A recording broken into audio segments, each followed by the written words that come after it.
I've done system diagnostics, and what I've determined is this. My pressure is too high. My temperature is too low. And that indicates a few things to me. Number one might be not enough airflow. So I check the coil, I want to check the filters, and I want to check the outside coil, and I want to check for restrictions also in refrigerant flow. That's another indicator. So I want to check the filter dryer, I want to check the TXV valve, and all of these things will determine where I think the problem lies. So the first thing we want to do is do the least invasive things. The least invasive things are the air filters, the coils, and then the obvious stuff is airflow and filter dryers, and we'll start there. So I'm here to diagnose a unit today for air conditioning that's not cooling very well. And the things that I've checked so far, the temperature, the pressure, it's got refrigerant in it, I already know that, maybe even too much refrigerant. So I'm taking a look at all the other factors that could be causing this problem. So when I take my temperature, 39 degrees of vapor temperature coming back, it should be closer to 45 to 55, so that's too cold. So now I look at other things to see what could be causing the problem. One of them can be a restriction in the refrigerant. Another one is the metering device, restriction in the metering device. It could be overcharged. It could be not enough airflow across the coil. So I have to check all these other things. So one of the first things I check is the air filters, because if air filters are dirty, we won't get enough air across the coils, and as a result, it's causing this problem. So that's the first thing I'm going to check. So I checked the air cleaner in the ceiling, and what I found is it's a mess. So the air cleaner in the ceiling is creating a restriction. So I removed that, and I'm going to let it run without it because there is a second air cleaner, which I'm going to take a look at next. So the second air cleaner is pretty clean. So they're servicing this on a regular basis. So I don't think there's a restriction with the airflow based on the filters. Another place I look is the coil itself. In case someone ran this without a filter for a while, the coil does look very clean. And I checked the other side too. And so I don't see a restriction in here that could cause this problem. As I search the system for a filter dryer, I do not find one. So whoever installed this did not correctly install it with a filter dryer. So as a result, there could be debris floating around the system. And if there is, it would cause a clog or a backup, most likely in the metering device. So when I wonder where are the restrictions that are possible, the first is the filter dryer. Another thing that can cause this problem is a dirty coil.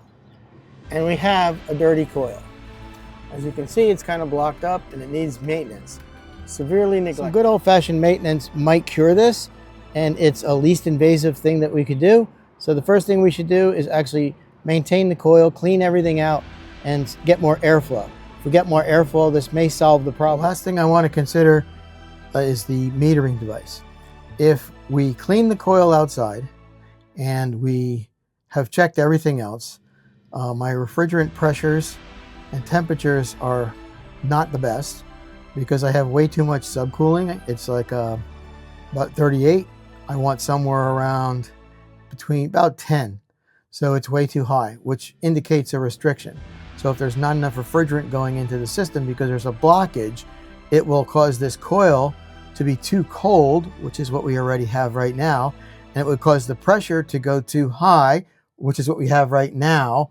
So this indicates to me that if it's not a dirty coil on the inside, or it's not dirty air filters on the inside, and it's not the dirty coil on the outside that would be causing this problem, this is our last resort.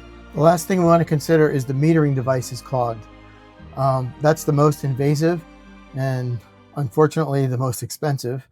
But at this point, if we don't solve it with the airflow in the inside, the outside, and because there's no filter dryer on it, it is entirely possible that something is clogging the metering device.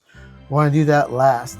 So we would schedule maintenance first, and then we would come back to this and test it again. It could be caught in the metering device, which would create a restriction in the line, which would cause my pressure to be too high. So the first thing I really want to do is schedule a maintenance, clean the coil, remove all the heat that we can, see if that matters. If that solves the problem, we're done. If that doesn't solve the problem because there's no filter dryer, my indicator would be that we'd have to do something about that metering device. It could be clogged. If it's clogged, that's unfortunately an expensive event, and it is going to be very invasive and time consuming to open the system up and to replace that valve. Somebody should have installed a filter dryer in this system, but they didn't. So I'm here today, if that's the problem. Otherwise, it could be as simple as some maintenance. So we'll need to schedule a maintenance call first, eliminate that possibility, and then we're down to the last thing, which would be the metering device. Now we've checked all the things in order, which could be causing this problem. So the first thing I checked was the air filters, and the air filters are either clean or removed, the clogged ones. The next thing I checked was the coil. The coil is clean, so I don't have any restrictions there. That's good. Then I checked the outdoor coil. The outdoor coil is filthy. So an outdoor coil is filthy, is not rejecting enough heat, therefore it's causing the temperature to come down too low. And when it comes down too low, we could either freeze the coil or we could cause some other problems with the system. I also determined that there is no filter dryer. So whoever installed this didn't do the proper job on installation. I'm back to fixing other people's mistakes for a living. So therefore, if there's any debris in the system, it's been floating around there for years.